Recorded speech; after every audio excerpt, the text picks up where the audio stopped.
How you're doing and what is happening. Welcome to the train station. We want to welcome you guys here for another episode. In today's show, we're going to talk about how you can get more reliable results with one little word. You know, we see a lot of people come to train their dog with us, and there's a very common mistake that people make. And once we fix that little mistake, it opens up a world of possibilities. Like it's about clarity, consistency. Like it's amazing the difference that this one word can make for you and your dog in training. But we'll get to that in just a couple of minutes. The dog training train, it departs in 3:21. Today's been a super busy day. Now it has been a crazy busy day. Yeah, I know that you've been teaching classes all morning. Is that what's happening? I have since 11 a.m. this morning. It's a busy day. It was next week's graduation. Okay. For these classes, so it was like a training day to make sure everybody was feeling confident and ready for next week. Get all the kinks out. So yeah, I find week 8 is a week 7, 8 is a stressful week for the students because it's like they're finishing next weekend and people want to go on to the next level, or have they accomplished the goal that they've set out for the 8 weeks? Totally. Or it's sad because they know it's coming to an end. Yeah, but for sure. It's a big one. I think something that just sprung to mind was that the exercises and the skills that we're talking about today, they're going to apply to all dog training, like not just puppy training, but adult dog training too. You know, whatever your situation is, the name of the game is going to be about clarity and consistency. Definitely not age reflective. Yeah, and you know what's funny is that's something I've answered that question so many times recently. You know, how old does my dog need to be when this thing? And I think it's something that people struggle with a little bit.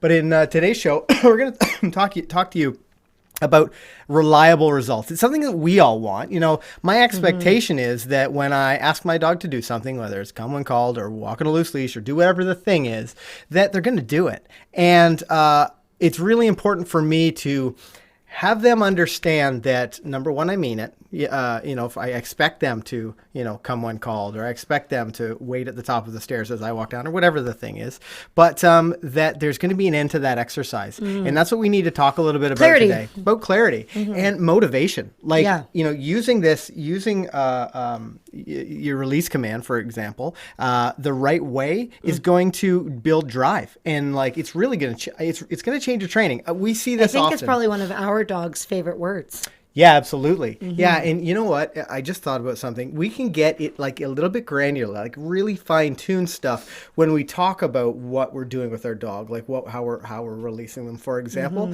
and how you can make sure that you're giving them good information so that it is about you, about the relationship. It's not just about, okay, you can do your own thing and you don't have to listen to me anymore, but like how you can set them up so that that it builds this drive. Yeah.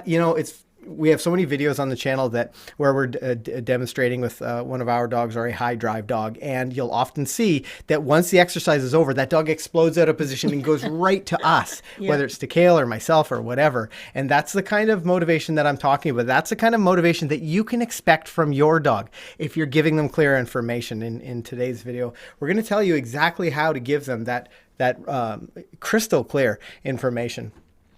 I've noticed some people jumping in on the chat. SD Cruiser, dropping it early. Thank you, sir. There's quite a few just for that. familiar faces on there. Yeah, I noticed that. I see Christina Ramsey. I see Daryl. Welcome back, Daryl. I see lots of people jumping in Melissa. here. Hi, Melissa. Thank you. Pre-show is over. The pre-show is over. You guys know what time it is. Everybody wants reliable results with their dog, but they're often missing one crucial piece of information in their training. And today, we're going to talk about how we can make your dog's training more successful, more motivating, and just have better experience with more reliable skills.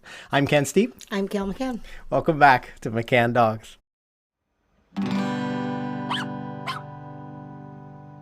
It's fun seeing the season 3 thing come up. That's something that I really think is cool. I think it's neat that we've done 3 seasons of the train station. It's pretty crazy, actually. Yeah, Totally. Now, you guys know if you've been here before, then you'll know exactly who we are. But if this is maybe your first time here, my name is Ken Steepe. This is Kayl McCann. We're professional dog trainers at McCann Dogs. And at McCann Dogs, we get to help more than 500 dog owners with the same problems that you have every single week. We put on our train station show for you. You know, most often these kinds of shows, the topics are basically picked by you. Common comments on our videos, common questions in our chat. But if you're struggling with something, and today we're going to talk specifically about your release command. And we use the word okay. That's like our release command. And like why you even have a release command, because some people might not even know why or that should be a thing. Yeah, for sure. And that's exactly why people, I think, struggle so much with this, is they don't really understand the why. What does it matter if I, allow my dog to get up from that sit or not? But so if you're new here to the train station, I want you to drop that question in the chat, as long as it's on topic. In about 45 minutes, we're going to go to general questions. At about 8:15, we usually jump into general questions. But if you're new, I see a few people that are saying that they're new here. First timer says Biggie. Angela Spence says, I'm a new watcher. Yay. So let me know. Drop new in the chat if you are new to the train station, just so we can get an idea. Now, if you're if this isn't your first time here at the train station, you know that we have a lot of help. Yeah, I love to toot. I love to toot when I'm here. One for you. Now, Dan the man we call him Dan the moderator man. We call him Lots of Links Luton. We call him all kinds of things, but he's often with us here in the chat, and we may see him here tonight. But I had to recalculate the satellite for tonight so that we were able to pick up Dan where, let's just take a look. Let's take a look at where Dan is.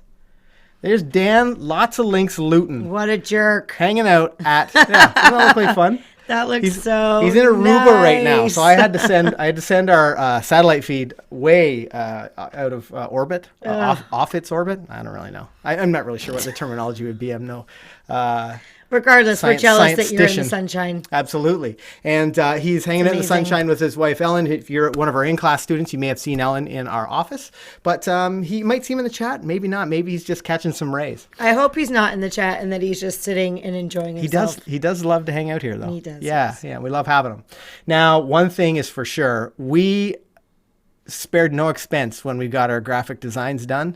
And one of the most important things that I did with my graphic design time is do a roll call. I want to know where are you watching from? Where are you joining us from? And as we mention every week, it's pretty cool when you see people that are like coming in from all over the world. I know if you're in the UK right now, staying up late with us, thanks for hanging out. It's got to be like 11:30 or so, something like that in the UK. And people from all over the world are hanging out with us here in the train station. So I want to thank you guys for joining us. But drop in the chat, where are you watching us from? Oh, here they come. Yeah, they're starting to roll in here. So do you want to just grab some of those? Yeah, Illinois, Pennsylvania, Atlanta, Toronto, Tucson, Arizona, Arkansas, Kentucky, New Jersey, South Carolina, Southern California, Virginia, Toronto. Oh my gosh, it's going so fast. I know, it's going quite fast. Kentucky, Rhode Becky Parker Island. from Nebraska. Hey, Becky Parker. Hawaii. We just got married in Hawaii. We did. Tennessee, North Dakota, Texas, more Illinois, Colorado, Scotland. Awesome. Very cool. It's 1:35 in the morning there. Oh, wow. Or no, 12:35. My math is not correct. Florida, Texas, Toronto, New Jersey, Alberta, cool. Canada. Nice. Okay, I'll pick up from here. Where's Alberta, Canada? Here. Okay, Melinda from North Carolina, Sandy from Cali, Casey from Ohio, Tanya from Chicago, Brosophus 09. I love that name, from Michigan. I see Cleveland, Ohio, Washington, Houston, Texas, Queensland, Australia. Monica, thanks for joining us from Australia. We've got some friends in Australia right now, and I know you guys are having a tough time with Wendy some of and those Piper, fires. current students from Guelph. Very cool. Thanks for joining us here, guys. Now, I wanted to mention, last week we announced that we had our online training equipment available. We did have a discount code that did expire, but you guys, you sold us out of all of the leashes, all of the 3/4 and all of the half. They're all gone. So we won't have any leashes back in, but if you're looking for training equipment, check us out, McCannDogs.store. Yep. You can get your bait pouches. You can get your gentle leaders with the metal clip so that they don't slip. We have leashes, a bunch of stuff there. So McCannDogs.store. We have the best leashes. We really do, yeah. People have messaged us from all over the world. To our place to get those leashes. Okay, you know what?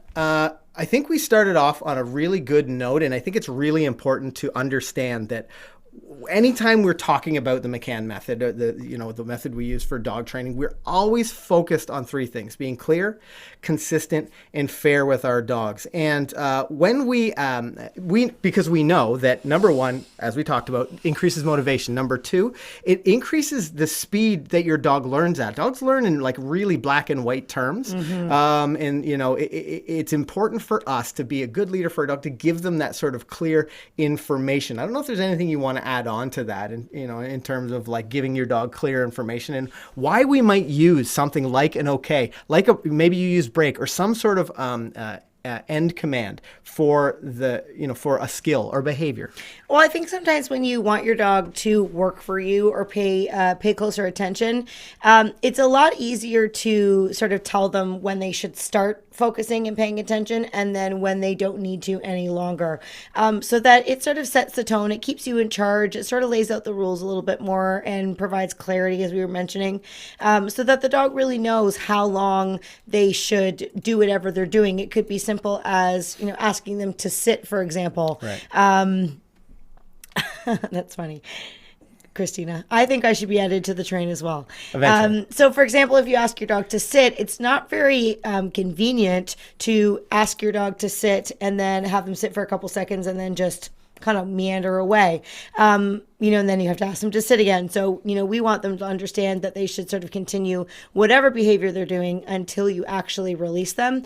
And this does a whole bunch of things, but one of the main things that it does is it helps you establish yourself as, the one that's in charge. And it's a great non-confrontational way to do this, because if the dog does not want to stick around or focus for as long as you want them to, you now have grounds to follow through appropriate to help the dog understand that they do in fact need to listen in that moment. So it makes everything so much easier for the dogs and for you. Something that's really interesting, and I sort of draw this parallel. I hate drawing parallels with like human behavior to dogs, because it can be so misconstrued. But something that we notice is that imagine you were going to work every day and you really had no idea after you got there when it was going to be over. You had no idea if you were going to get a lunch break, when you were going to get a lunch break. You'd really start to think, how much energy do I need to hold back here? Yeah. How hard should I be working? Maybe I'll be working all day. Maybe I'll be working for 24 hours, which I know very well. But you're going to start to see what you're going to notice as a human, because we're great at recognizing patterns, is we're going to start to pick up on the cues before our boss comes over and says, okay, you're done for the day. The dogs do the same thing. It's really important that you give your dog clear information, that at the beginning of every exercise, there will be an ending. And whether that's your sit, and this is probably the most commonly overused one where people don't release their dogs, but the sit. We're going to talk today about walking on leash, recalls, the sits and downs, like the stays. Obviously, you need a reliable release word for that. But, we're really going to drill down on how you can apply these things to your training so that you can get more reliable skills from your dog. And we'll also talk a little bit about some of these pre-cues that you might be giving your dog with a release that are really making things confusing. And you might think, like, how did he know I was going to release him at that point? I had a funny conversation with one of my agility students last night, and her dog kept coming off of the contact zone before she had released it. And I happened to be watching her and not the dog. And what I had realized is the dog actually was reading her lips. Oh, so yeah. Just as she was about to go like this to say, okay, Yep. The dog would break position before she was really ready. Interesting. And so the dog was watching her so closely that literally could tell what body language she was going to say when she was about to run forward. So we did all kinds of fun things. I was like, say Oklahoma or Oreos Proofing. Or something. Right. And the dog all of a sudden was like, whoa, I have to pay attention here. I'm not sure what's going to happen. So we were able to work through that pretty quickly, thank goodness.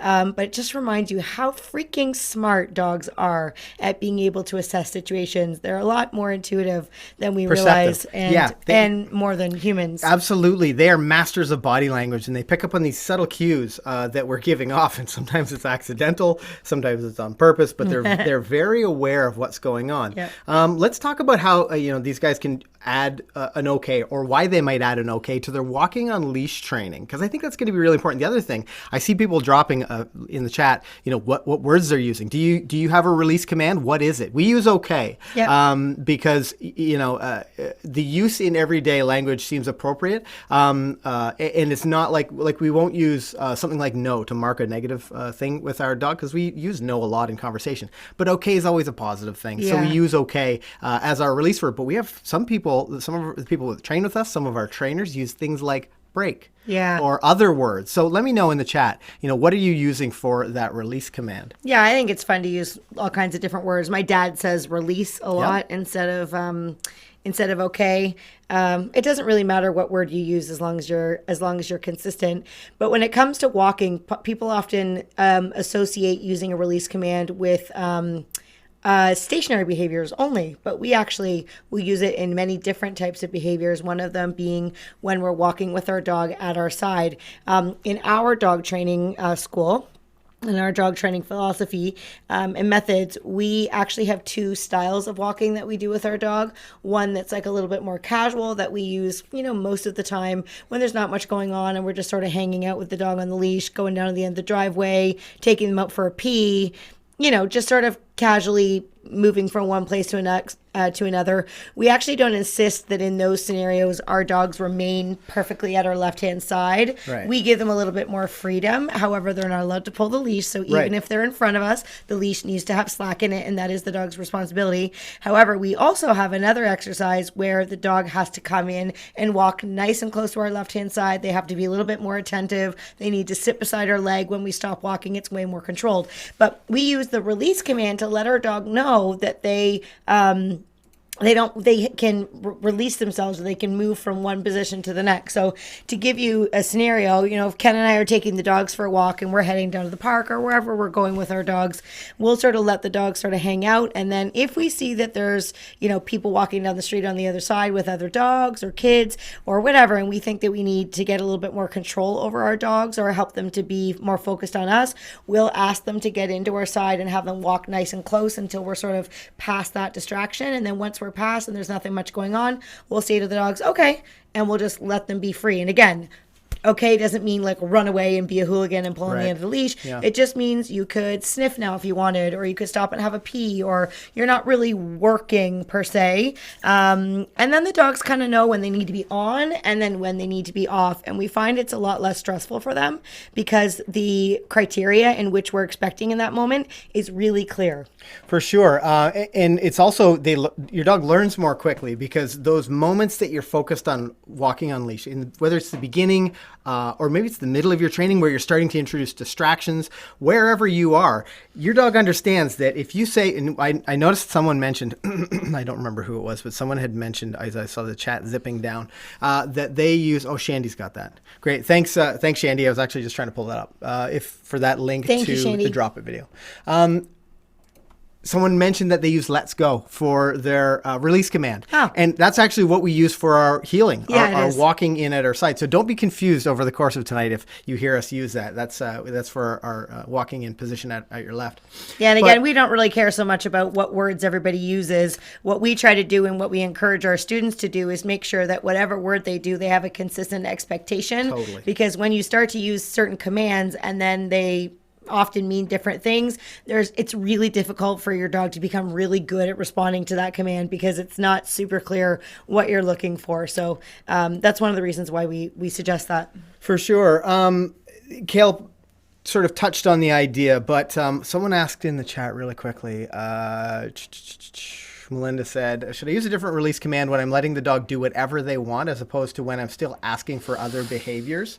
And I think this sort of touches a little bit on that. It's kind of what our okay is. Our really. leash respect. But kind of, yeah. I mean, okay just basically means whatever I ask you to do or whatever you're doing right now, you don't have to do it anymore. And what's really important is we like to be clear with, so walking on leash, and Melinda, this might be not your specific situation, but walking on leash, we insist that the dog doesn't ever pull us on the leash. We want to be really clear about that. We actually have a really popular video that instructor Steve showed with our leash respect exercise. So when we want formal walking. So I maybe touched on this as I was trying to get stuff done, but maybe we're in a busy environment. Maybe you're like a downtown area, or you're in a shopping plaza or somewhere where there's other people or dogs. Talked about this. Yeah. You want your dog to be in at your side, nice and close, where they can be safe. They're, other people aren't tripping over them. They're not getting stepped on, etc. But for your leash respect, they can go anywhere around you. They don't have to be at your left-hand side. So people, and this is a common conversation, should I let my dog sniff on walks? Or the walks are for my dog, so I'm going to let them sniff. Now, I don't like that perspective. Sure, I'm going to stop along the way and allow my dog to go use take a pee or poop or whatever needs to happen, but it's going to be on my terms. Typically, we would have like a command for that. Like we would say like, hurry up or whatever. Or like if I was going to be just sort of being in the more relaxed thing, I think I saw you say something else like about agility. Melinda said it about the agility start line versus like just releasing them like in the park. Yeah. So if we were like keeping the dog in a controlled behavior or position, and I was to say, okay, and we'll use the example of being on the leash again, and my dog was just sort of walking around, I would still be giving my dog a command from time to time. So if my dog was on the 6-foot leash and she wasn't walking at my side, she was just sort of hanging out, and I thought that she was going to get a little distracted, or she was kind of inching towards the end of the 6-foot leash, then we would use a command like, hey, stay close, or with me, just to remind them like, hey girl, like, you're supposed to be paying attention, or leave it, or whatever it might be. So okay doesn't necessarily mean to do a specific behavior. As Ken mentioned, it's right. You don't have to do whatever I've asked you to do anymore. And then you can just move on to whatever you're asking the dog next. For sure. There isn't a big problem between using okay, say in an agility ring or obedience or whatever sport you do, versus just your everyday stuff. I use the same word in all situations. In agility, I would say okay, and then I would probably follow it up with whatever cue I wanted to give next. And then in everyday life, I would basically do the same thing. And dogs are situational. Totally. When you line your dog up on that start line, or they maybe know they're doing agility. Totally, yeah. So you don't have to worry about giving them the next piece of information after you give them that release. Huge thank you to Shandy Blake and SD Cruiser, who are knocking it out of the park as our moderators. Awesome. Dropping links in the chat. If you guys see something coming from them, it's likely a link to one of our videos that we're probably talking about right now. But maybe we'll have to send those guys to Aruba next. Maybe. Hang out with Dan. Yeah. How about we send ourselves to Aruba? Yeah, I know. Maybe that's the first step. Okay, there was a good question that rolled by here. Courtney asks, do you reward or treat the release command, or do you think allowing them to release is reward enough? I have That's a puppy. a great question. It is a really great question. And I'm working on the sit stay for context. I love when train station passengers show up here and they have great questions. Super good. They're a little deeper thinking. Yeah. So my answer to that is both, depending on what we're working on. So sometimes just the release itself is a reward for the dog. And other times I might release from something and then have a little game of tug, or I might reward with food, depending on what we're working on. You certainly don't need to be restricted to one thing. If you really want to get deep about this question, often what I will do is I will base it on what kind of mindset I want my dog to be in when I release them. So if it's something that we're working on and I want to release the dog and let them kind of release a bit of stress or anxiety or energy, that I would purposely release and then tug with them or have a little play or whatever it might be. Say I was releasing my dog from a stay or something calm, or the dog sitting to be patted, I wouldn't then release the dog and then let them ramp up, because right. I'm wanting the dog to kind of stay in a more relaxed mindset. So I'll switch it up based on what I'm looking for the dog. And we actually see people make mistakes on this all the time. They do like this fabulous stay, or the dog is just sat on a perfectly loose leash, and I've come in to practice some petting and not working on the jumping. The dog's done such a great job that the person's like, yay, good dog, and they release and they praise with such enthusiasm right. that the dog's mind just goes, oh my gosh, this is exciting, and then they jump, and now after all that perfect behavior, the dog's made a mistake. So just think about kind of what you want in the next few moments, and then decide whether you want to release with reward or just release and relax. Yeah, the other thing... that was like a good saying I just said. Release and relax. Release and reward, or release and relax. Oh, that's fun. I like it. Yeah. I remember that one. We'll make it a t-shirt or a sign. Another really important part of your training is going to be like your sits and your downs. Now, these are great because they work on a little bit of self-control, but they're for sure the most overused thing that we say to our dogs. Yeah. It's also one of the reasons that we teach a wait command. Now, if you're in close to your dog and you ask them to sit, your expectation can be that they just remain in that sit, that they don't go anywhere because you've asked them to offer or give you some behavior. But the most common thing we see people do is they'll ask their dog to sit, and then the dog does a great job. They give them a treat, and then they just walk away. Yeah. Or then they just don't really care what happens next. There's a couple of problems with that. One of the problems is that the dog does not learn duration. And the second problem is that the dog learns that the reward it means that they're done. And a lot of the time, in the way that we train anyways, when we reward you as a dog, it means that I love what you're doing and I want you to keep doing it. So if I go to reward my dog for sitting or walking or whatever it might be, I don't want them to get the treat and then just excuse themselves from the behavior. And this is something we see a lot in the early stages of training because the dogs just don't know any better. They're like, woohoo, I got a reward. So we often have to coach people to maybe reward a second time or a third time back to back to keep the dog engaged, or maybe you reward the dog and you follow that with a voice command. And then the trick is to actually release the dog before they decide to release themselves. So if you have a really busy dog and say you're working on a down or a sit, and it is a challenge to get that dog to hold position for, an extended period of time with a calm mind, then you're not going to ask that dog to, hold a sit for 30 seconds or 60 seconds to begin with. You're going to start off by doing short and sweet repetitions, but my goal is that I start and end the exercise. So often when we're first starting, we'll ask the dog to sit, we'll reward a few times, and before the dog releases themselves, we'll say, okay, and we'll make it like it's our idea. And then as we continue to practice, we will stretch out the longevity, having the dog hold position a little longer and a little longer. But we try to be really realistic about the length of time that we ask our dogs to do something, so that the dog is repeating things successfully. And that's literally all about how we train dogs here. It's about setting them up to repeat something, because dogs learn through repetition, of course, but to learn to repeat it successfully over and over and over again. And one of the ways that we accomplish that is by being really talented and on the mark with how we use the word okay. For sure. And when we talk about teaching these skills or behaviors, it's I've lost my train of thought. You're giving something good, and then I was doing something else. Shoot, it'll come back to me. I'll get it. Wait. The other thing that's really important is that not only do we set our dogs up to be successful, but if they make a mistake, it's important that we show them how to be right. Your dog if your dog has learned to sit, and they sit great when you ask them to sit, and then they decide they're going to sit this time and then get up, we draw the line there. We have to show our dogs how to be right. So we'll place them in the sit, we'll praise them there. And now the responsibility is for them to remain there until we release them with that okay. Now, what's so interesting about this is the people that work really hard on teaching their dogs, like a stay, for example, we can always tell the students that are working really hard on things like sit stays and down stays.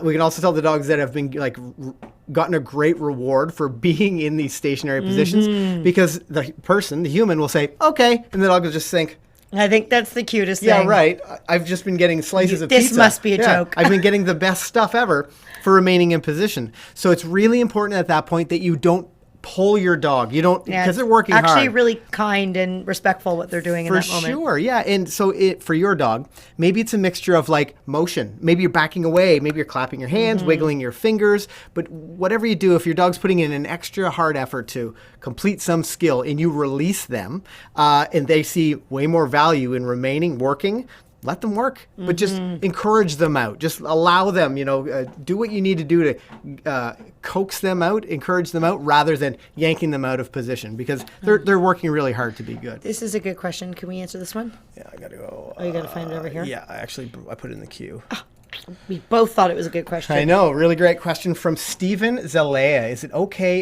if I tell my dog to sit, but then he or she lays down? Yeah, this is a great question, because I get asked this a lot when I'm teaching classes, because a lot of people will say, well, technically he didn't leave, so is that acceptable? And that's something that we would redirect the dog back into a sit. So we keep it really simple. Sit means sit, down means down, walk means walk. Yeah. And if the dog starts to do a different behavior during the moment that we're asking for something else, then we would just follow through and have the dog sit again. So if I said sit, my dog sat, I rewarded, and then as we went on, the dog just laid down. I would simply say sit again, and then I would just pull the dog back up into a sitting position. Once they were sitting, then I would praise them, say, "Woo, look at you sitting," so the dog feels all good about themselves sitting. And if the dog is able to hold the sit for a few seconds after that, then I would yes and reward the dog. And we can give you a little timing spiel here, 101. Dogs learn within 1 second. So a common problem that we will see is the dog will break position. People will put the dog back in a position and then they'll feed them right away. And the dog goes, "Oh, I see what you want me to do." I get up, you put me back, and then I get a treat, and you have a bit of a vicious cycle.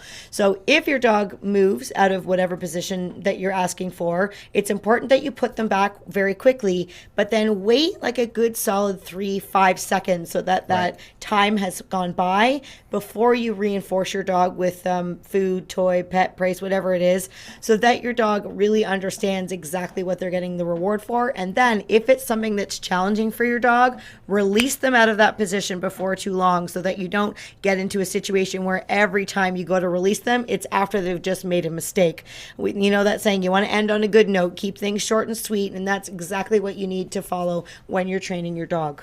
Oh my goodness, look who's arrived. Dan the man. Dan, get out of here. Go back to the beach. Look at the emoticons. Is that what they're called? That he put in here. Yes.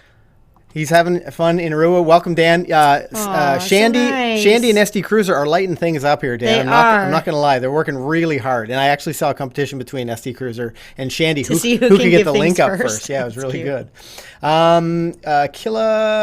Calibud 1904. Do you guys use no as negative reinforcement, or is it better to ignore and only do positive reinforcement? Really great question. It's a combination of both. So we don't use the word no. But we do use a negative verbal reprimand to mark the moment that your dog makes a mistake.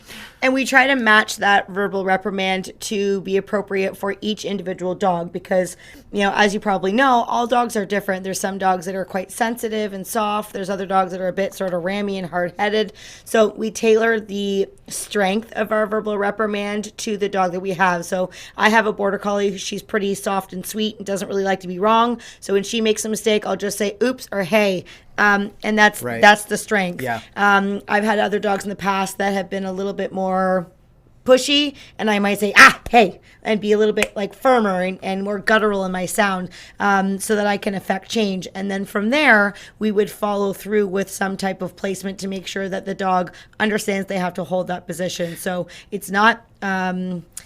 We don't only tell the dog when they're right. We also tell the dog when they're wrong, but then we show them what they need to do to be right so that the dog doesn't get stressed about being wrong. And that's really important to us because a lot of people, they will get angry with the dog or tell them that they're wrong, but then they never show them what they should be doing differently. And that's really an important part of your dog training step. Yeah. And Miranda says timing's important, yet it's so difficult. Yeah. She's still learning. And I can totally agree. But the timing, using your voice buys you the time. It marks that moment for your dog, and it buys you the time to get in there. But so that's what you need to really keep in mind. And again, I see a couple questions. I think it was Thunder Dragon mentioned uses yes rather, or he or she uses yes rather than a clicker, and that's why we like using the yes so much because we like it's clickers too. But you have yes with you all different of the different time. Behavior. If we're trick training and we need to mark a specific behavior, clickers are great for that because they're so precise. And I think they innervate a different part of the brain. I think I read that somewhere, which was interesting. But really good information. That was your sits, your downs. You're going to need to release your dog from them. Now, the stay. I would argue that the stay is one of the most important exercises that you will ever work on with your dog, and you're likely never going to use it. Yep. It's going to be something that you almost never use. I also had this conversation with my students this week. Yeah. So when we talk about teaching the stay, now we teach a stay and a wait. Now I should sort of qualify that because people are thinking like I ask my dog to not move all the time. But we teach a stay and a wait, and they're two similar but different behaviors. So when we teach a stay, our dog's responsibility, once we've taught it to them, is to remain. We tell them stay, we leave them. It's their responsibility not to move until we come back to them. It's not a super functional skill, but it is an amazing skill for you to be black and white with your dog, be a very clear leader. There's no expectation that like, oh, Is he walking back? Did he say okay? Is this the time that he releases me from my stay from 12 feet away? If you're super consistent about your stay, you're returning back to your dog side and then you're releasing them. That's how you get these rock solid stays. But you do need a functional skill to go along with that, which is your weight. Yeah. The benefit of the stay is it gets your dog to work. It teaches them that they can remotely have confidence, that they can function at a distance from you. You know, you can give them a responsibility, you get a little bit of distance or add some distraction or whatever level you're training at, but they can work a little bit and then you can come back to them. It's what's so beautiful about the stay. But you do need a wait where you ask your dog to not move for a moment. You go up the stairs or you're letting them out at the park. You're letting your dog out of the car at the park. You need them to wait when you open the door and put their leash on or whatever you do to get ready to go. Yeah. You can't have them just barging out the door. But it makes that okay just as important, you know, especially in the wait. And what's so important about this release command that we're talking about when you're teaching that wait or a stationary exercise with a remote release is that you mix it up when you're training it. So if your dog is super rock solid in their weight, they hardly ever break, maybe you can okay them 3 out of the 5 times. But if your dog loves to get up when you're teaching the weight, if they're constantly, they think you say okay or they move before you say okay, then maybe out of 5 exercises, you go out, you come back and reward them 4 times and you only release them once. You need to really figure out what's, how often, because in this case, that when we talked a little bit earlier about the release being the reward, that's the case. You know, often you're releasing to you. So you do have to be careful about that. I don't know if there's anything you have to add with like the stays or the weights. No, I think we've covered most of it. Let's talk a little bit about some of the accidental cues. We're going to jump into the recall, which is something I know a lot of you guys are working hard on. And I'll talk to you a little bit about how important the okay is, how important your release command is for your recall, which you might not even think about it that way. But I'll tell you, after student after student after student that goes through our classes and they week 1 or week 2 they're like, this is never going to happen, and then in week on graduation day their dog runs across the room from corner to corner and past all these other dogs and then sits in front and stares up adoringly at them. It's because they've given the dog great information. They've worked really hard at home and everywhere else with their dog, but they've also been consistent about their release when their dog is allowed to leave. But can we show, and this is something we often talk about in the agility training, if somebody's struggling maybe with their start line. Yeah. Some of the subtle things you need to be really thinking about when you're teaching a release that you might be cueing your dog, giving your dog a pre-cue. Yeah. For. I can even give you I definitely can show you that, but I can also give you a more realistic example. Like, for example, clipping the leash on and off. This is a really common thing. A lot of people will clip the leash on and then they'll release the dog, or they'll clip the leash on and maybe you don't know about releases and you just let the dog get up. And now what happens is the clipping of the leash cues the dog that they're allowed to get up and leave. And so what we try to do is teach the dog that when you hear the clip being used or attached to the collar, that we actually want you to remain in position until you hear us say okay. And that way we have control right into the very end. Or if you're letting the dog outside, a lot of people will open the door and say, okay. And then what will happen as soon as you open the door, the dog will just barge through the door, out of the door without you even saying, okay, because the word doesn't mean anything anymore. The release to the dog is the fact that you're opening the door. So you want to be careful that, dogs learn within that 1 second time frame, like we mentioned before. So if you're saying the word okay, and then you're pairing it with the same action every single time, very soon the action will become the release and the word won't work anymore. So our recommendation to you is to make sure that you separate the word from the action so that your dog can't predict as easily what's going to happen, so that you have a little bit more control in those types of situations. Yeah, I don't know. Did you want to show some visual cues for it? Lisa's made an interesting point here. She said, I've never trained a dog before, and from what I'm hearing, I'm doing everything wrong. No. That's okay, Lisa. I'm so glad that you're here and that we can fix it now. So even if you've been doing everything wrong, all it takes is for you to correct your path a little bit, steer the ship a little bit of a different direction, or I guess you can't really steer a train. turn that train around. And I don't really think you can turn a train around very easily either. No, I don't think so either. But I can toot. Giving your dog clear and consistent information from today forward is going to be, just as helpful as having, started like that. You might have to work a little bit harder on untraining some of the bad behaviors you may have accidentally created. We have taken in some adult dogs in the past. We work with lots of adult dogs, people who have rehomed or whatever in their households. And oftentimes, all it takes is working through some simple, basic obedience. They catch on so quickly, it will blow your mind. Totally. Actually, this Sunday, I'm going to release a video that talks specifically about adult dog training. Specifically, and I will do 3 skills that you need to do with your dog they aren't like walking on leash, the stuff that like really is great relationship building stuff, and then you can start working on it from there. But having some of these skills is going to be really, really important for you. But it's okay if you've been making mistakes. We all make mistakes. Even we make mistakes. We'll make mistakes in our training occasionally with our dog. Maybe we don't recognize that we're giving one of these pre-cues or something, and we'll start to recognize that error, and then we just have to fix it. You just work through it. It's not a big deal. Did you have any more about showing that release, or are you good for that? I could show a little bit about the release and maybe the placement if the dog gets up. Oh, that's a good idea. Whatever. Yeah. And I think I've got everything else ready. After we head on back, oh, there's Dan. See you all next week at the train station. I need to go put some aloe on this burn. Oh, that's pretty funny. Hopefully you're not too badly burned. Dan, lots of links, Luton. Thanks for joining us here today, though, in the train station.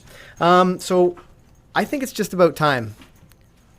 To head on over. Kayl's going to talk a little bit about how you can accidentally pre-cue your dog and what to do when things aren't going so well. So let's head on over to the train station.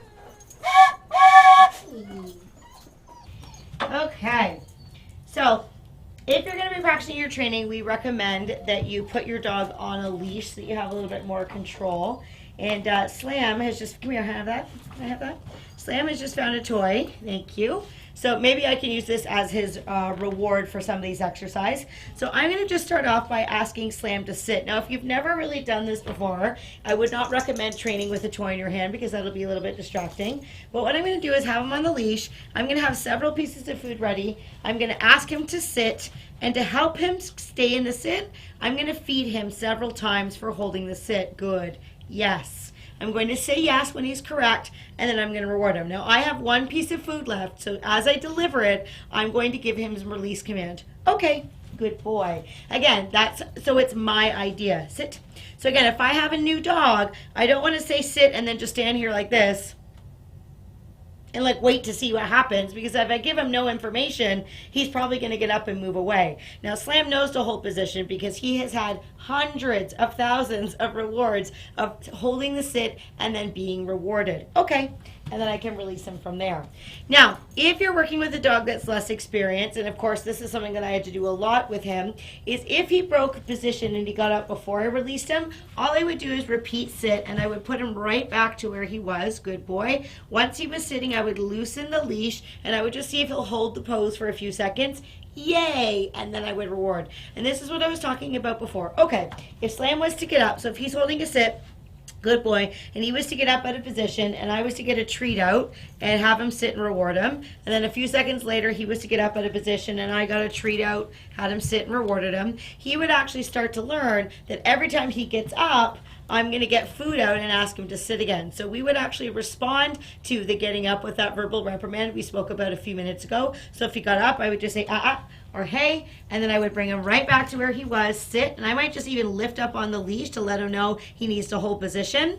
Then I would loosen the leash for a few moments. Good boy, that's what I want. That's perfect. Yes, and then I would reward. So again, I let him know what I don't like, but then I immediately show him what I want. I want you to be sitting, and then I would loosen the leash. Good boy. Praise for a few moments, and then I could reward from there. And again, when I'm ready, I will say, okay, and then I can let him move from there. So it's always my idea that he gets up. Good boy. Now, the other thing that you want to be very careful of is that you're not releasing the dog and doing the same action at the same time. So you can use agility as an example, or the leash clipping, whatever it might be. So if I was to move away from him and every time I said the word okay, I was to do this. Okay. Raise my hand and then release him. Sit. Good boy. Okay. Good boy. And raise my hand and release him and try it again. Okay. Good boy. Now, I don't know if I'm going to get him on this or not, but I'm just going to move my hand and I'm not going to say the word and I'm going to see what happens. Okay, so look at that. 3 repetitions. All I had to do was move my hand, and he was being able to come out on the motion. So I need to be careful that I'm not pairing an action and a verbal together all of the time. It's the same thing as me hooking on his leash and then telling him, okay. Hooking on his leash, telling him, okay. As soon as I hook the leash on, he's going to bolt on the leash. So what I might do is practice putting my hand up. Yes. And then releasing, putting my hand up. Good boy. Okay. And then releasing. Good man. Sit.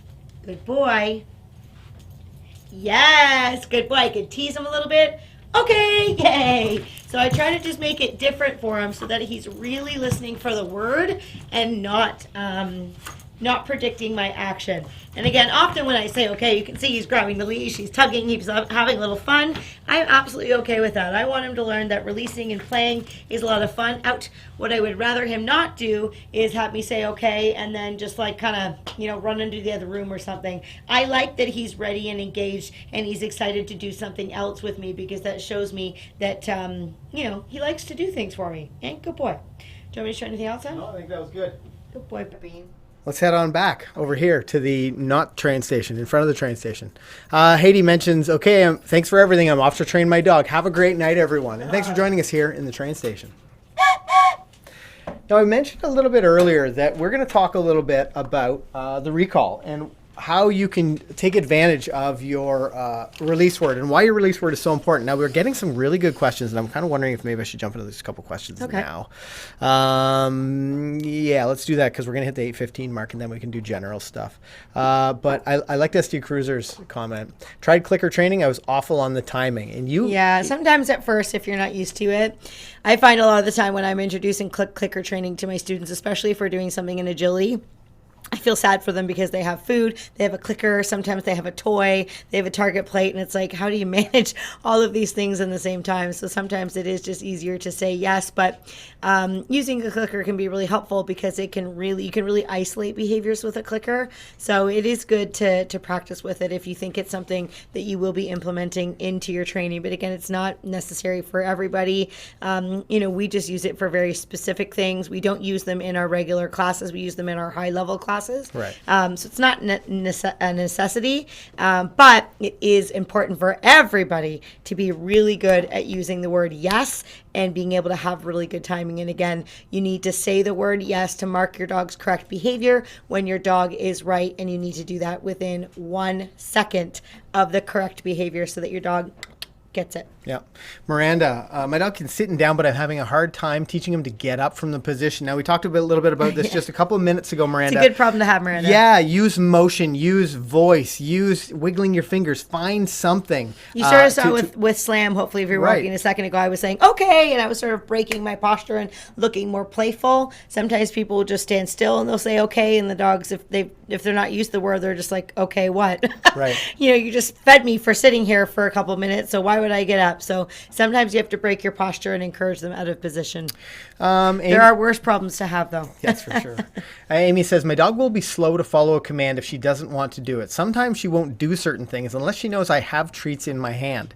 Common problem, Amy. Yep. I don't have time to wait for her to decide to obey. No, you do not. No, but this also starts at the very beginning. So it's really important that when you're thinking about training a skill, whatever the skill is, that it's always verbal, then show the food, lure the behavior, then you can reward.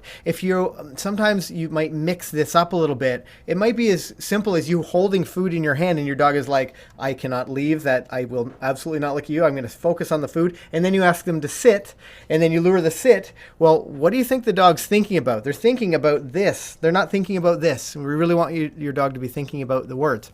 So focus on that. Now, with that said, if your dog has learned to go on a verbal, for example, and they're starting to take their time and they're just like slowly getting into the sit, you can start to differentiate the okay behaviors with the good ones, with jackpot rewarding. That's always an option. Let's talk about jackpot rewarding and how that can be helpful. Yeah, so sometimes if my dog gives me, if I'm asking for a behavior and the responses I get from the behavior are varied, so sometimes they're faster, maybe some have more focus than others, some have a bit more pizzazz than others, more attention, whatever it might be, I will react to my dog with different strengths of positivity. So, if my dog just sort of does a so-so job, I might just praise my dog for that and not give them any food. Just good girl, good try. That was a bit slow though. I might sort of, joke around with her a little bit, but I wouldn't give her food.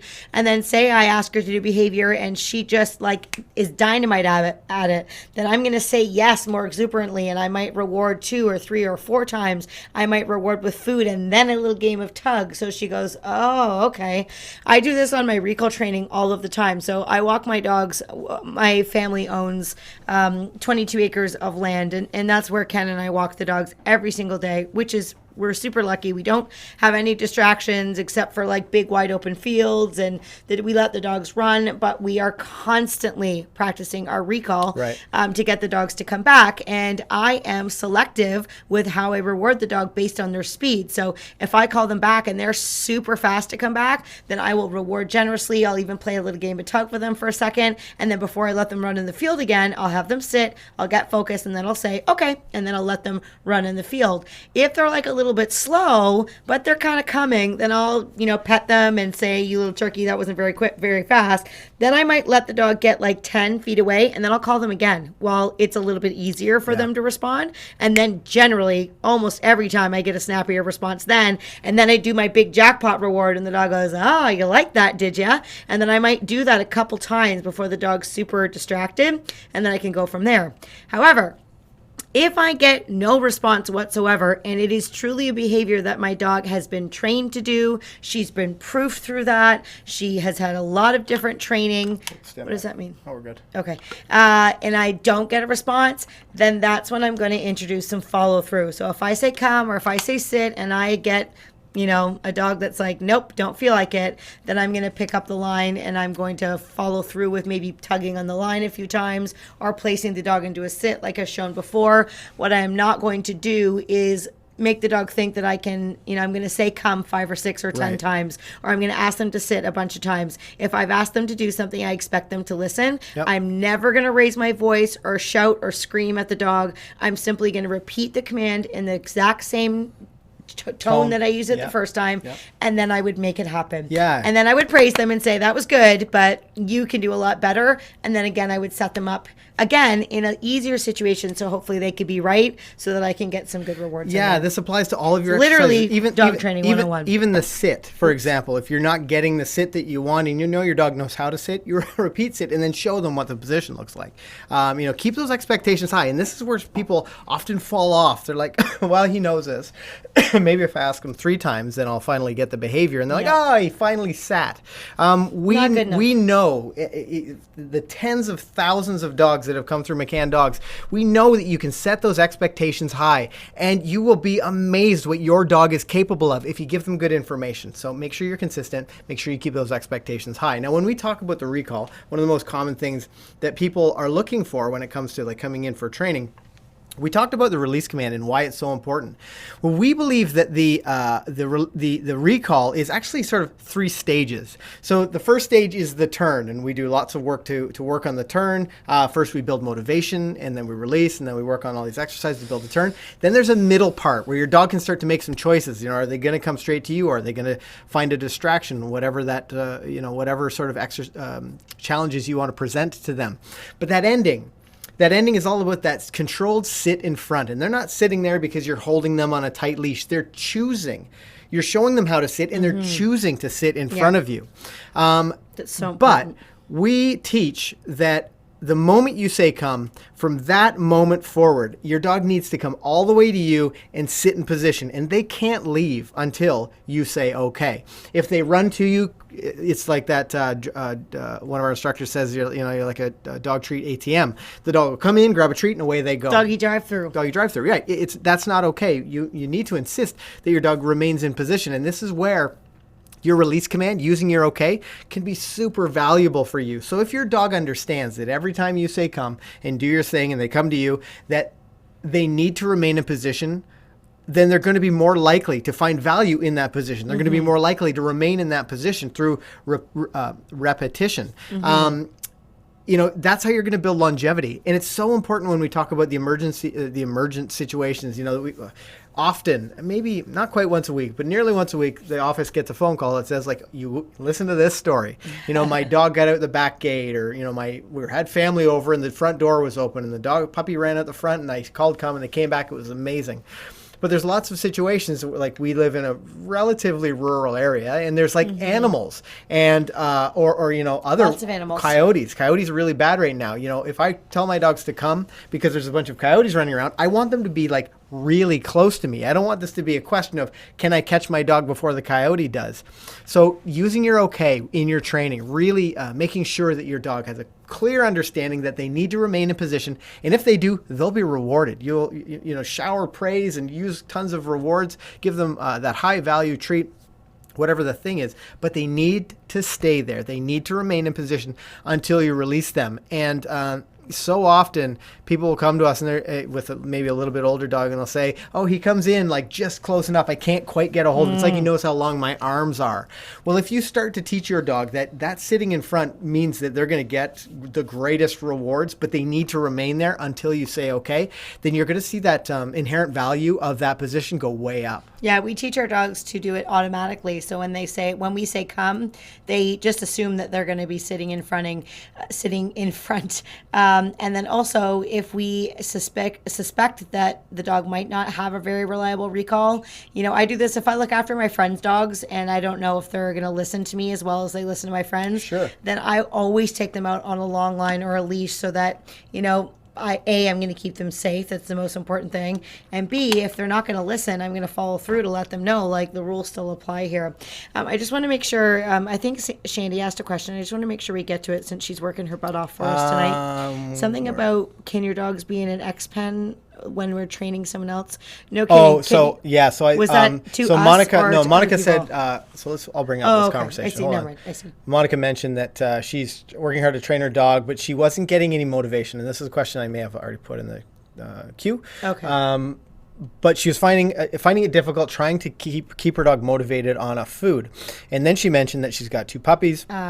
And that training's a little bit more difficult. And Shandy made a really important point saying, can you separate the dogs? Yeah. Like, separate the puppies if you're training them. And this is not that uncommon. For a puppy that isn't really super motivated already, if they have a litter mate or a really tough distraction, that doesn't even need to be litter mate. Maybe it's your older dog. Yeah. But if they have a really tough distraction nearby, food doesn't matter. They could care less about food. You're just up a pond, up a stream, up a river, without a paddle. What's it? Where are we going with this? Well, you're up a creek without a paddle? Yes. I think that's the same. What I'm trying to say is that if you're trying to train 2 puppies at the same time, or an older dog and a puppy at the same time, when the puppy has no skills, is a bit distracted, you're literally not going to get any success in that moment. So we highly recommend when you get a puppy that you're separating it from all of the other animals, kids, cats, whatever it might be in your house. Get a little bit of training underneath your belt. Teach your puppy that listening to you and working for the food or for a reward is something that they want to do, and then slowly integrate the distractions back in so that your dog learns to function when there's other things going around. Yeah, we actually have a video on the channel that's something like how to introduce your puppy to your other dog that you might find helpful. So definitely check that out after the show. There was a couple points here. It's after the 8:15 hour. So now we can start doing some general. We're going to do rapid fire Q&A. We're going to do general questions, answering some of the stuff that's come up. I know that somebody was having, might have been Steven. Yeah, Steven was having trouble with puppy potty training. What do you do when the puppy uses a restroom in the house? So they learn that it's not an ideal behavior. Take them outside, place the kennel over the pee spot. And SD Cruisers made a great suggestion. I said you have to catch them in the act. Anything that happens afterward, it doesn't count. And then Stephen mentioned that. Tried that. Still use that. I have a multi-poo and he's so little he can't distinguish when he is sitting or using the restroom. Now, I think that might be a common misconception. The puppy doesn't know or doesn't feel it. So if that's the case, you should definitely... he can't tell whether the dog's just sitting or whether the dog's peeing is what he's trying to tell. I can't distinguish between Yes. Because he's so little, he's so close to the ground. Oh, I see. When he looks at him, he can't tell whether he's peeing or whether he's just sitting. So this is really important. It means that you need to be what happens before that moment? Super hyper vigilant about your supervision. So set your puppy up in an area where you're likely to catch them doing something like that, and on an area where they can't go on the carpet in the house, or that you're gonna notice, even turning your back on your puppy right now. And I have a friend who's got a puppy, and we struggled a little bit with puppy potty training, and I was getting lots of messages and phone calls about the puppy. But puppies will take they're masters of opportunity. They'll just take that moment and they'll sneak around the corner and they'll have a little pee, or they'll wait until they've been so good with you. And the moment you pick up your phone and check what time it is, that's when the puppy's going to pee. So you need to make sure that you're really critical of the supervision that you're giving that puppy. And so the puppies will usually do something before they go to the bathroom. The most common thing is that they'll start sniffing the floor, and most often they'll try to get away from you, because most of the time if dogs are going to go to the bathroom, they typically don't pee right near him, and sometimes they do, but most of the time they kind of want to go off and find a little private spot. So when you see a bit of disconnection from the dog, or you see a lot of sniffing, then right away I would start to say to the puppy, do you have to go outside? And I would start to initiate a little bit of house training where the dog actually learns to ask you to go outside instead of just peeing inside. But back to what Ken said, supervision is key. If the dog is doing a lot of rehearsal of going to the washroom in the house without being caught in the act and disciplined for it, it's not something the dog will ever grow out of. It's something you have to teach, and you need to get on it earlier than later, because the longer you let it go, the harder it is to fix. For sure. Minerosa 77. Any good harnesses and collars? I went through 5 harnesses with my 2 5-month-old. They chew it off each other. I went through 6 collars as well. I have too many golden doodles. You need to separate those puppies. You need to make sure that they don't have the opportunity to chew off collars or harnesses. I wouldn't leave a dog unattended with a harness on. No.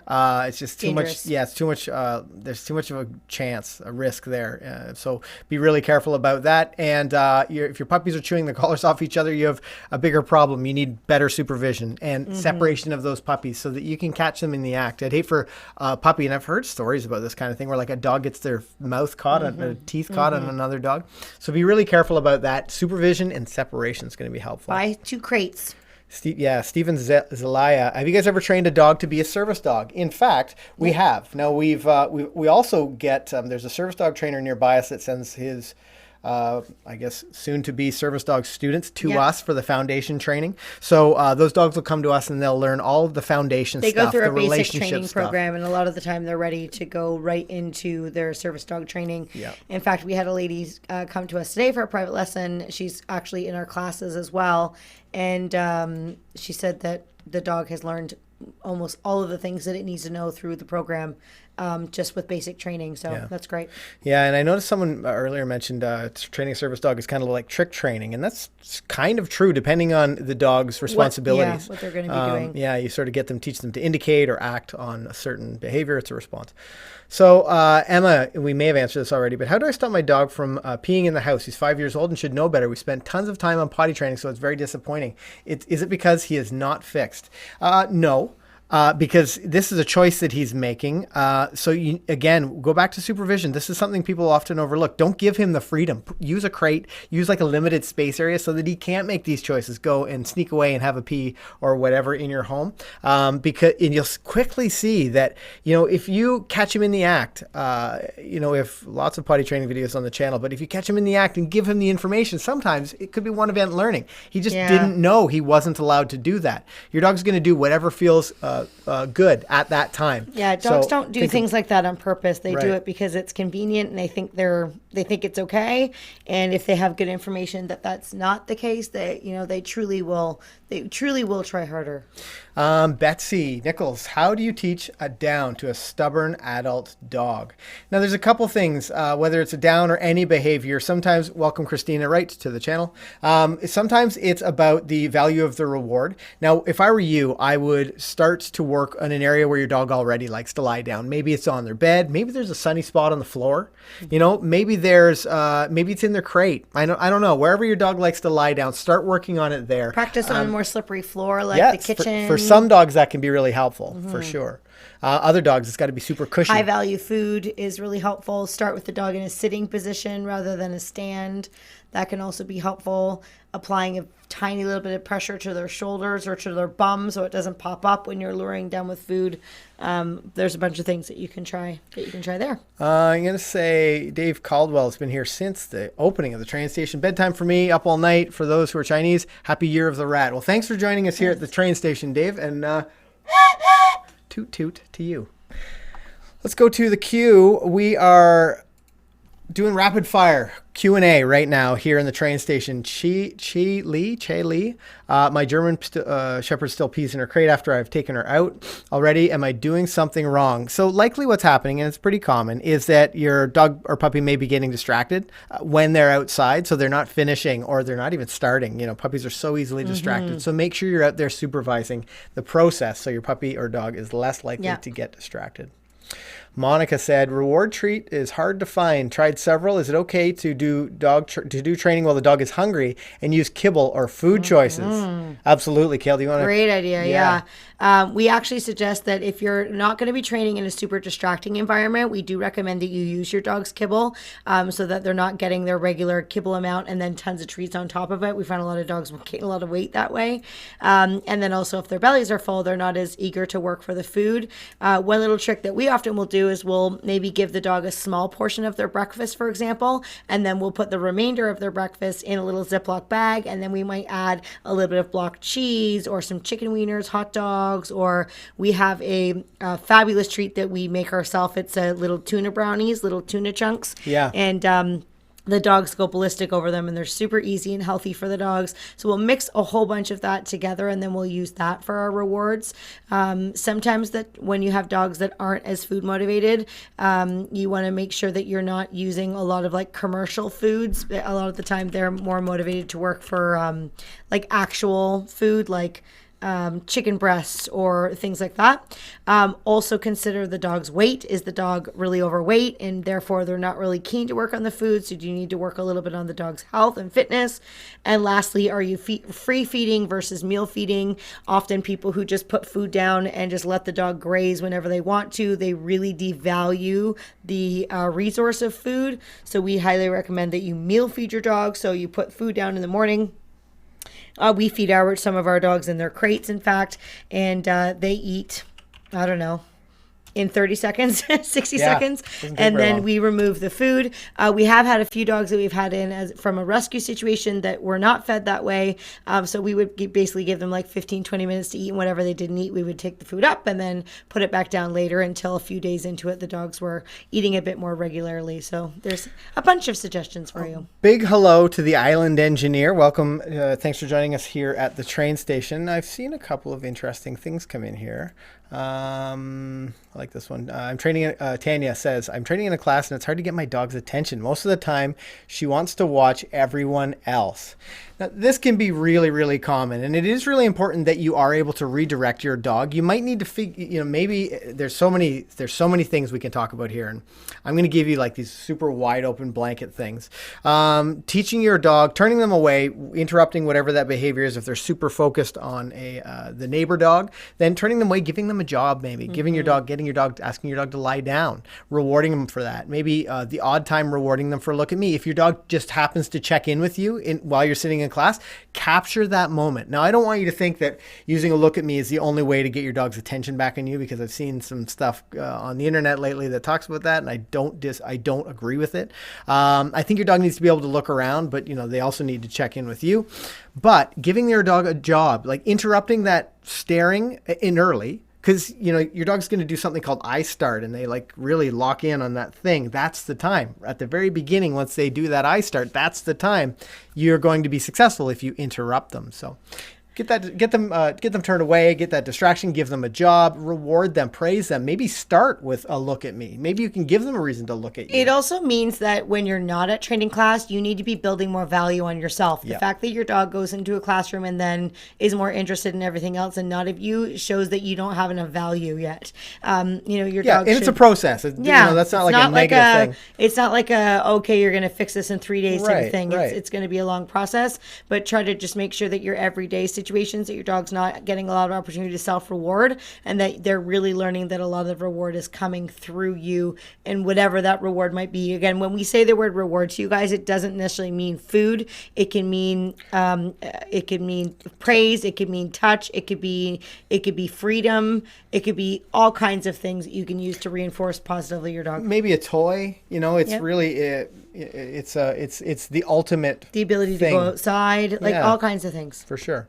A couple more that I liked. Vanessa V. So happy to have found your channel. Hello from Oshawa. Hey, thanks for joining us from Oshawa.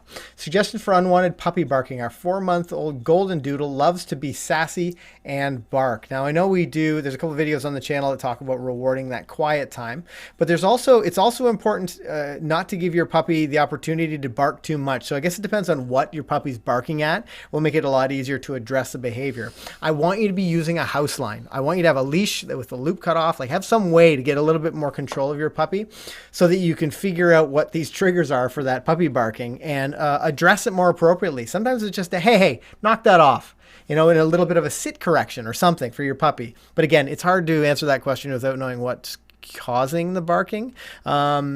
Not giving your puppy an opportunity to jump up at the window if they're barking outside. That's something people commonly do. My dog always barks at the window. And then when you see what their dog is, they're always at the window. Right. Yeah. And to work on that, you need to set them up. So don't give them all sorts of free opportunity to go look out the window and bark. You would set that up as a training opportunity and be with them when they can see out the window. So really focus on that. You guys can make a big difference with just good information. So something I really enjoy doing at the end of these shows. Oh, how perfect. At the end of today's show, we're going to do a call-in Q&A from our Anchor channel. Now, if you haven't found us, I make a podcast of the train station episodes. It's on all sorts of different, it might be actually be linked in the description wherever below. Podcasts are. Yeah. We also have a podcast that Instructor Shannon, the Director of Online Training, and I do that we are just starting the next season. We're going to be recording stuff really soon for that, so you can check that out. But on our podcast channel, we ask you guys to call in with a question. So today's question comes from Jennifer, and let's see what Jennifer has to say.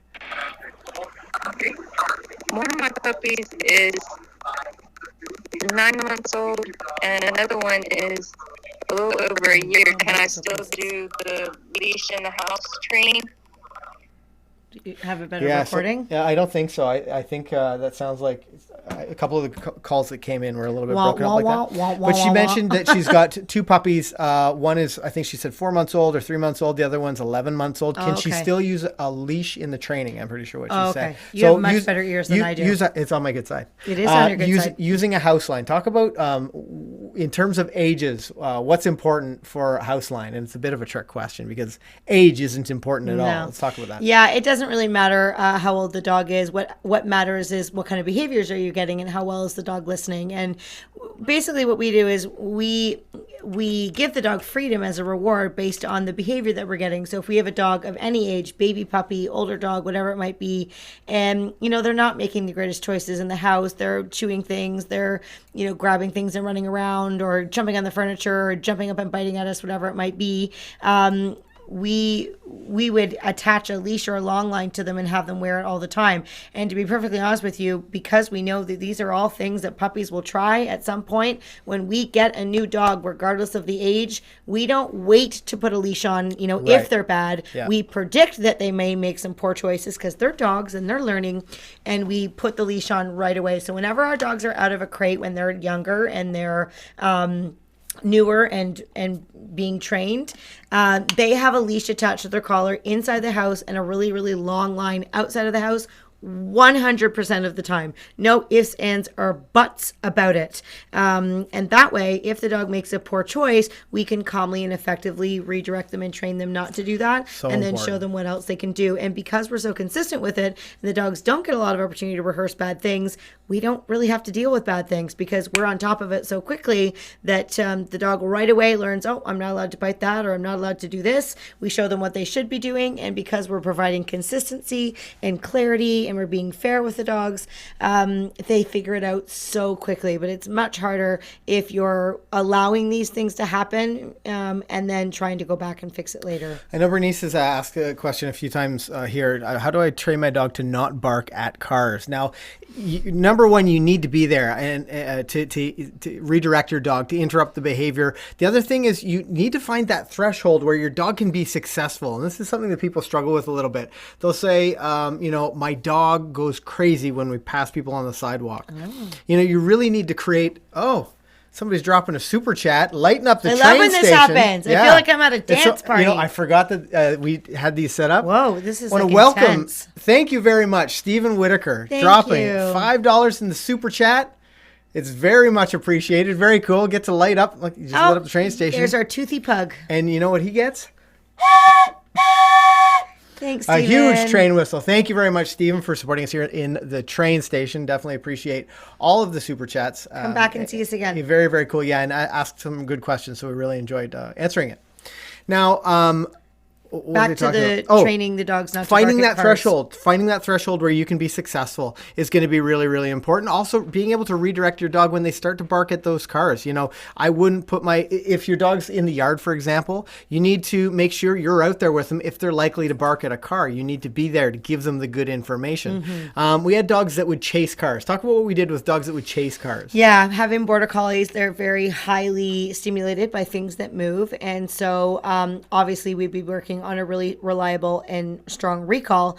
But the other thing that I would also work on my dogs is pairing a safe behavior to the side of a car. So for example, when a car would go by, and I would be training this at a fair distance from the car, of course, I would ask the dog to lie down, and I would have the dog remain in a down until the car was passed. And then I would use that release command that we talked about today and allow them to get up. And I was quite consistent with this, and I'll say that it would actually get to the point where a couple of the dogs that I did this with would see a car and they would just automatically lie down.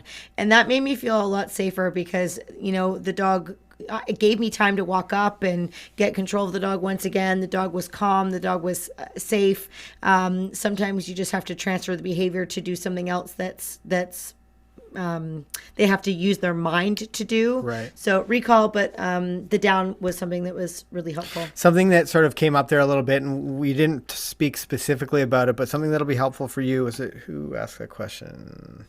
Now, Bernice is Kayl would start to give that dog information before the car was right there. Yeah, it's really helpful if you can, when you're training this, working on this with your dog, issue something like your leave it. Issue your dog the leave it command before they start barking. Yeah. Don't allow them to reach that state of mind where they're like, oh, here's the thing, I need to bark at it. Just make this a big deal. Give them the information that that's not okay before they choose, they make the wrong choice. Super, super helpful. Timing is key, and you can fix a lot of behaviors preemptively. It does not just barking, but a lot of dog training. You can fix a lot of things by interrupting the dog before they make the wrong choice.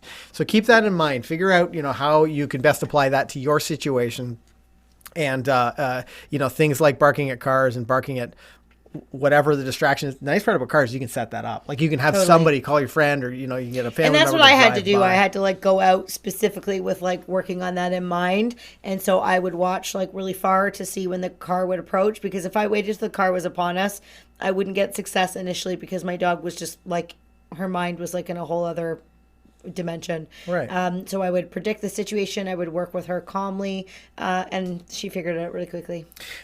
We need to eat dinner. I'm getting very, We very do need hungry. dinner. We have had an amazing time tonight. You guys have asked so many really, really great questions. Great questions We tonight. absolutely, I'd love it if everybody in the chat said a huge thank you to Shandy Blake. Yes.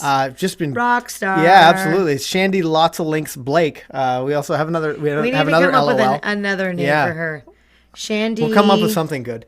A huge thank you to SD Cruiser as well, who was in a link posting competition earlier with Shandy, it seems. Becky Parker, thank you very much for being our moderators. And thank you for joining us here. You know, these are lots of fun for us to do here in the train station. And all I can think of is Shandy Shake and Bake Blake. Oh, which has nothing to do with comments. I don't hate that. It's just really cute. Yeah. A huge thank you to Stephen Whitaker for his super chat tonight. And if you guys, like I said, you guys, you bought all of the 3/4 and 1/2 inch leashes, so we don't have any more. But if you'd like to check out our store, you can go to McCannDogs.store. You see Spot the Bot is our other, our new also helper. Shandy says she loves it. Very cool. But thank you guys for joining us. If this is your first time on the channel, make sure you hit that subscribe button and make sure you click the bell for notifications so that you don't miss the maybe the one video that you really, really need. But we publish videos every week to help you to have a well-behaved four-legged family member. I'm going to say on that note, I want to thank you guys for joining us, I guess. Us. Yeah. Yeah, I'm Ken. I'm Kayl. Happy training, guys. Bye for now. See ya.